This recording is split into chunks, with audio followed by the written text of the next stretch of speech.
This is the weekly Health Law News Nugget from Southern Health Lawyers. I'm Rich Sanders.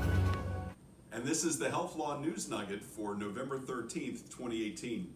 Well, News Nugget viewers, as we discussed last week, the midterm elections were held last Tuesday, and now the dust is starting to settle across the United States. In our home state of Georgia, the dust is still settling. The election hasn't yet been certified for who our state's new governor is going to be. And of course, there's various recounts going on in another Southern Health Lawyer state, specifically Florida.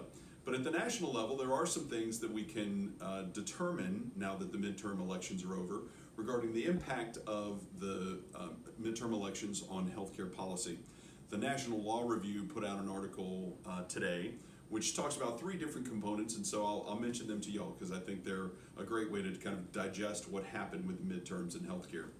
The first is, based on exit polling from the elections last week, the majority of Americans really care about healthcare as their primary issue. This was a surprise, both mentioned in the article from the National Law Review and cited in an NBC News exit poll from the midterms last Tuesday, that among the economy, jobs, gun control or gun ownership, and immigration, healthcare was listed as the top issue by the majority of voters. I think that may have been a surprise to many candidates who viewed healthcare as relatively well settled after Congress was unable to get any kind of repeal and replace legislation rolling with the PACA 2 summers ago. So the first thing is that healthcare took kind of top priority among issues that voters faced. The second is that in particular pre-existing conditions are something that people really care about.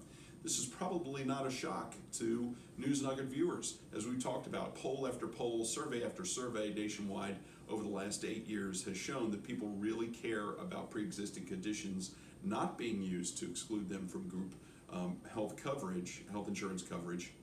And so the fact that this was an issue that many candidates either whiffed on or misread is not a surprise to us, but ultimately turned out to be a factor in several elections. It also means that this is going to be somewhat of a mandate going forward for the new Democratic-controlled House of Representatives.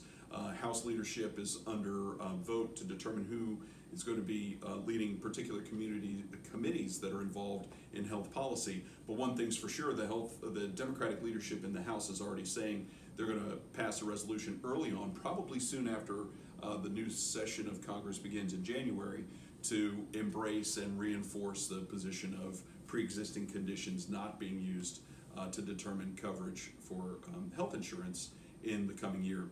The third and final issue is that really the gist of the election is that the Republicans had an opportunity to repeal and replace the Patient Protection and Affordable Care Act of 2010, otherwise known as the PACA, the Affordable Care Act, or Obamacare, depending on your political persuasion. But that ship has sailed, with the House being controlled by the Democrats, the Senate being controlled by the Republicans. There's really no foreseeable future where repeal and replace is going to be a factor going forward for American health policy. So with those three things in mind, it should be an exciting year for politics in 2019. I hope you stay tuned to the Health Law News Nugget going forward. Hope you all have a happy Thanksgiving. There won't be a News Nugget next week. We'll look forward to talking with you again soon. I'm Rich Sanders with Southern Health Lawyers. Have a great day.